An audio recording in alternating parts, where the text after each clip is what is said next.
I found out about my brother's wedding the same way strangers did, through a photo online. No call. No message. No awkward explanation. Just a smiling engagement photo, carefully staged, professionally lit, and captioned with, "Save the date." At first, I thought it was a mistake. Families don't forget to invite one person. Not by accident. Not like this. I refreshed the page. Checked the comments. Everyone was congratulating them. Cousins I hadn't spoken to in years. Old neighbors. Even people I didn't recognize at all. But not me. I waited. A day passed. Then 2. Then a week. Still nothing. Finally, my mom called, not to explain, not to apologize, but to talk about napkin colors. She spoke quickly, nervously, like she was hoping I wouldn't interrupt. "Your brother wants something elegant," she said. No drama. Simple. Clean. I asked her one question. "Am I invited?" There was a pause. A long one. "Well," she said carefully, "it's a small wedding." That was a lie. I'd seen the guest list forming in the comments. Over 200 people. Destination venue. Luxury hotel. I didn't argue. I didn't cry. I didn't raise my voice. I just said, "Okay." That's when they got comfortable. A few days later, my dad sent a group message, "Family only." Or so I thought. He wrote, "Final head count due tonight. If you haven't received an invite, assume you're not attending." Assume. My sister reacted with a laughing emoji. My aunt added a heart. My brother said nothing at all. That silence told me everything. You see, I'd always been the inconvenient one. The quiet achiever. The sibling who didn't brag, didn't ask for help, didn't need applause. While everyone else chased appearances, I built things quietly, methodically, out of sight. And they mistook my silence for insignificance. So I stayed silent. No confrontation. No dramatic exit. No social media post. I RSVP'd in the only way that mattered, by doing nothing. The wedding was scheduled for a Saturday afternoon. Destination resort. Ocean views. A place so exclusive that even booking a room required approval. The night before the wedding, my phone buzzed. A message from my brother. Not an invite. Not an apology. Just one line. "Please don't show up. We want this day to be stress-free." I stared at the screen and smiled. Because I already had plans. The morning of the wedding, I woke up early. Calm. Focused. Not angry, decisive. I dressed simply, checked my watch, and made one phone call. Not to my family. To the venue. Then another. And another. By the time guests were arriving, nothing seemed wrong, yet. Champagne flowed. Music played. Photographers snapped photos of happy faces. Inside, my family felt relieved. Confident. Certain they'd finally excluded the problem. They had no idea that every photo being taken, every room being used, every contract being honored, was about to change. And I hadn't even arrived yet. While guests were being escorted to their seats, my phone vibrated again. This time, it wasn't family. It was the venue manager. His voice was tight. Professional, but shaken. "There seems to be a complication," he said. "Several reservations were just altered." I thanked him calmly and hung up. Across the oceanfront lawn, my brother stood near the altar, laughing too loudly, adjusting his cufflinks again and again. My mother hovered nearby, correcting flower placements that didn't need correcting. My sister posed for photos, chin raised, smile practiced. Everything looked perfect. Until it didn't. The first crack appeared when guests tried to check into their rooms. Confusion spread quietly at first, polite questions, puzzled looks. Then frustration. Then raised voices. Several reservations had been changed. Others had been downgraded. A few had been cancelled entirely. My aunt stormed up to the front desk. My cousin demanded to speak to management. The line grew longer. The whispers louder. My phone buzzed again. Mom. Did you do something? She asked sharply, skipping any greeting. I let a beat pass before answering. Do what? You know exactly what I mean, she hissed. People are saying their rooms? I cut her off gently. I wasn't invited. Remember? Silence. Then panic. By the time the ceremony was supposed to begin, the coordinator was visibly stressed. The venue staff were whispering among themselves.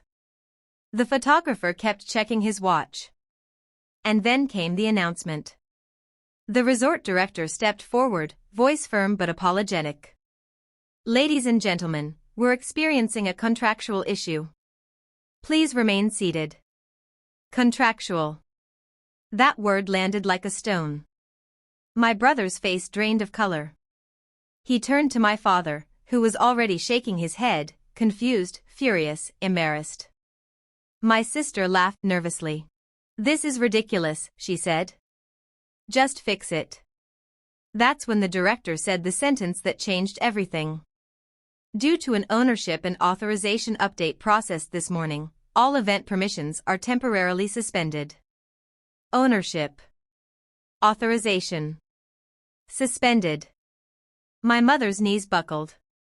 She grabbed a chair. My brother rushed forward. What update? This is our wedding. The director looked down at his tablet. I'm sorry, sir. The primary authorization holder has revoked approval. My phone buzzed one last time. A text from the director, they're asking for you by name. I stood up. And for the first time that day, I walked into the venue. The crowd went silent as I passed. Heads turned. Whispers exploded. Isn't that? Why is she here? I thought she wasn't invited. My brother stared at me like he'd seen a ghost. You did this, he demanded. I didn't raise my voice. I didn't smile. I simply said, I asked you not to exclude me. You chose to anyway. My father stepped forward, furious. You embarrassed this family. I met his eyes. No, I said calmly. You did. The director cleared his throat. She is listed as the sole controlling stakeholder for this property's event permissions. The word sole echoed. My sister's smile finally shattered. That's impossible, she whispered. I reached into my bag and handed the director a document. Proceed. He nodded.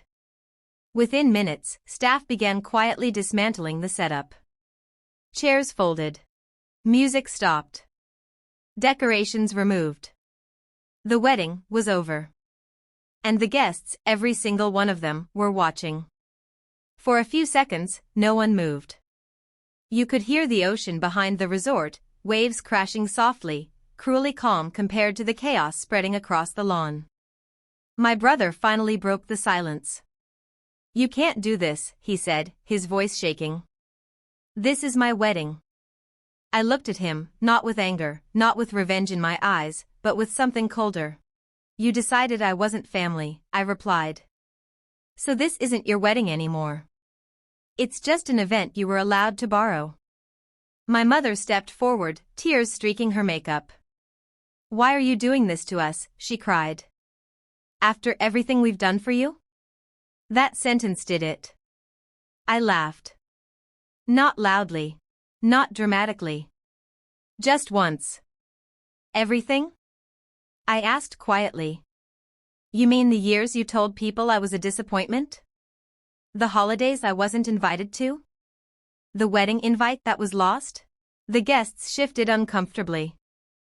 Phones were already out. My father clenched his jaw. You're destroying this family. I shook my head. No. I stopped pretending it wasn't already broken. The resort director stepped in again, professional but firm. Due to the revocation of authorization, this event is officially terminated. Guests will be assisted with checkout and alternate accommodations. Gasps. Murmurs. Shock. My sister collapsed into a chair, staring at me like she finally understood something too late. You planned this, she whispered. I didn't deny it. I planned to protect myself, I said. You just happened to stand in the way. Security gently escorted guests away. The altar was dismantled piece by piece. Flowers removed. Chairs stacked. The music system unplugged. A wedding erased in real time. As the lawn cleared, my brother stood there alone in his tux, fists clenched, eyes red. You won, he muttered. I paused, then answered honestly. No. I walked away. I turned to leave. That's when my father said something that surprised me. Wait. His voice was softer now. Older. You never told us how you got all this. I stopped, but didn't turn around. You never asked, I said. You were too busy deciding who I was.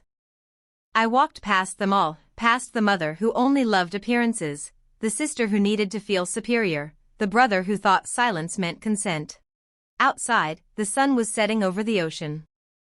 My phone buzzed again. A message from my assistant, everything's finalized. Transfer complete. I smiled. Weeks later, the story spread. Not the version my family tried to tell, but the real one. That the resort had been acquired quietly. That the wedding was never guaranteed. That the woman they dismissed had owned the final say all along. My family tried to contact me. I didn't block them. I just didn't reply. Because for the first time in my life, I wasn't reacting. I was choosing. And that was the real ending.